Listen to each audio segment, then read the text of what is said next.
How Mykhailo Mudryk would fit in at Arsenal. Arteta's men have been linked with the Ukrainian international, right-footed left attacker that's reminiscent of a classic inverted winger but can also take up those inside forward positions.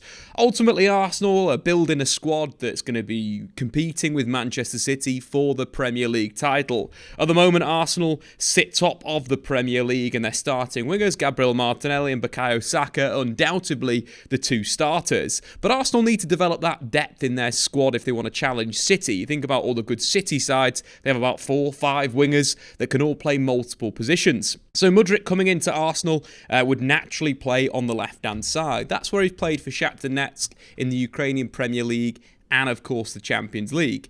He's a player that's kind of broken out this season in terms of goals and assists and played really well on the international stage in the Champions League. It's probably his best performance of the season came against RB Leipzig away from home, with Shakhtar beating Leipzig 4-1, which ended Dominic Tedesco's reign as manager RB Leipzig. In terms of the style we mentioned before, he's a pacey, right-footed left attacker that likes to take up those inside positions, but also likes to hold his width. From those width positions, he'll take the ball to feet, he'll run at the opponent, or also he'll look to run in behind the defence and make that third man run or off the ball movement to spin in. And that's something I think will give a lot of options for Arsenal. Arsenal have got a lot of good passes in the team. Partey, Granit Xhaka, but also Martin Odegaard drifting to the inside left channel could use his ability on the ball from maybe a slightly deeper area to put Mudryk in behind the defence. I think that's one of the things I really like about him is his speed and his pace to get in behind.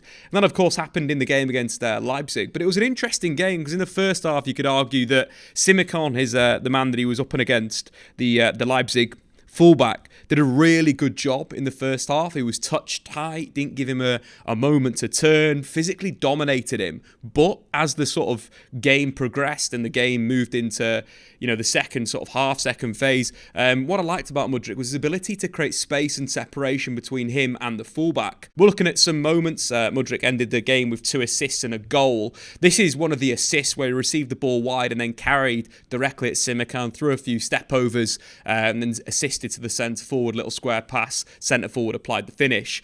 But this was a change from the second half, and I like the tactical awareness here of Mudryk creating that separation between him and his opposite man, because in the first half was getting 0 change out of Simicon.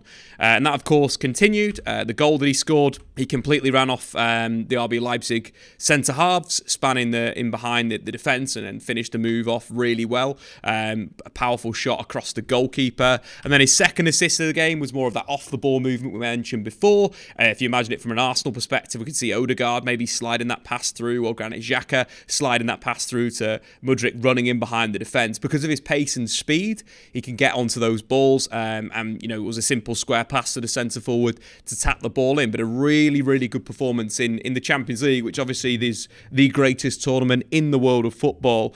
And I think that's kind of a model of him as a player. Wasn't too involved in the game. You can see he only completed 7 passes in the 90 minutes he was on the pitch, but 2 chances created, 2 assists and a goal. Kind of shows his quality, completed 2 out of his 3 dribbles. And that was the issue in the first half. He couldn't get himself turned and carrying at the Leipzig defence, but in that second half, created that separation, which I think is great news for Mikel Arteta, a player that's obviously coachable. I think one of the big things I like about him as well, as Arsenal do when they build up, when they, get into their possession-based shape, with Zinchenko, Partey centrally, Xhaka into that high position, the wingers do provide the width and Jesus drops off the line. And you can see tactically that Mudryk, like Bukayo Saka, like Martinelli, like Emile Smith-Rowe, are tactically very, very disciplined for young players. And I think that's another benefit of him, considering he's only 21 years old, similar to the rest of the Arsenal attackers, very, very young.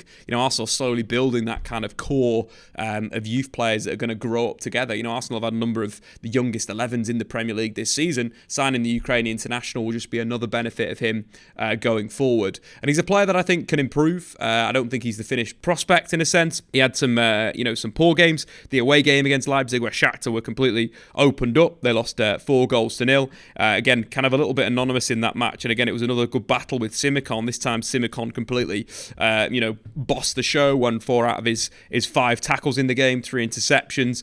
But again, that comes with youth and comes with the kind of that aspect of football. I thought he had a good game in the 1-1 draw with Celtic, and also the 1-1 draw against Real Madrid in the Champions League. I thought he played quite well on the left-hand side, was involved in the goal he kind of received in an inside channel. As you can see with his heat map, there's a little bit more of a darker heat map in the inside left channel, received well.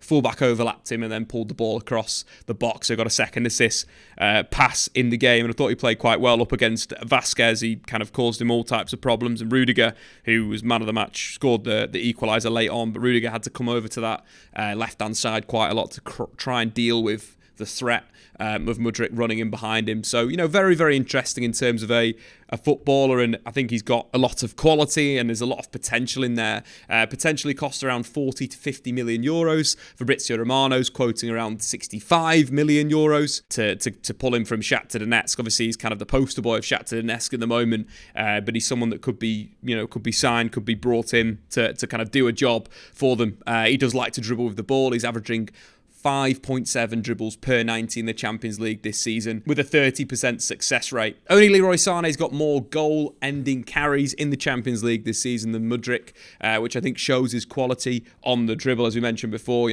receiving the ball in those wide positions and then looking to carry inside, but also has the ability to go on the outside as well. He's got that kind of duality. In terms of finishing, pretty decent off both feet. 9 shots in the Champions League this season, 4 with his weaker foot, 5 with his stronger foot, 2 goals with his left, 1 goal with his right, showing that real kind of ability to strike the ball with both feet. I quite like his variation of assists as well. As we mentioned before, there's assists where he spins in behind and gives a simple pass across the face of the goal. There's assists where he receives to feet, carries at his opponent. There's also inverted crosses high from that left-hand side, looking to the back post. All things that Arsenal can build around and can evolve into. I think one of the big things that we've seen with Mikel Arteta, he's one of the best coaches around, and his record with wingers is fantastic. A lot of Raheem Sterling's development was down to Mikel Arteta and their 1v1 sessions that he had at Manchester City. But you think about Martinelli and Saka, they've turned into brilliant wide players at Arsenal. Saka 4 goals and 6 assists in 14 Premier League games this season. Martinelli 5 goals and 2 assists. The work is really starting to evolve. And when you do look at Sterling and his kind of development, you can really see the advancement that Sterling had in his City career was really when Mikel Arteta started to work with him. You're looking at the 2017-18 season in the Premier League, was really when Sterling started, putting up the offensive numbers, 18 goals and 11 assists. That was working with Mikel Arteta from a 1v1 perspective. So obviously Mudryk is a young player, 21 years old, as we mentioned previously, but has real potential, and there is growth there. There will be growth there. I think sometimes he's a little bit lightweight, so becoming a starter in the Premier League, needs to toughen himself up when receiving the ball sort of back to goal. I think that's something that will come with age, but also with work, receiving in those positions where, let's say Zinchenko's progressing the play to the left-hand side. When he's got pressure on his back, needs to hold or move the ball a little bit quicker. But with Arsenal's structure and how good it is, Granit Xhaka and Zinchenko will be in close proximity, so I don't think that'll be a massive issue. I think he's very raw player, but I believe the potential is there, and Mikel Arteta's shown that he can get the potential out of wingers. So very exciting for Arsenal. I think they, if they want to really compete with Man City for this Premier League title, it would be a massive statement if they were to bring him in January, and would help Arsenal evolve and help Arsenal become the team that we all expect them to be. But anyway, guys, they're my thoughts. Mudryk, a player that I regard highly in European football. He will be moving very, very soon. I think Arsenal need to sneak in there before, maybe your sort of top European sides like your Real Madrids, your Barcelonas, your Man Cities kind of get involved. So I think it'd be perfect for Mikel Arteta's possession-based team. If you're new around here, hit that subscribe button, like the video, and get into the comments below. Would he be the #1 signing for Arsenal in your perspective? I've been Statman Dave. See you later.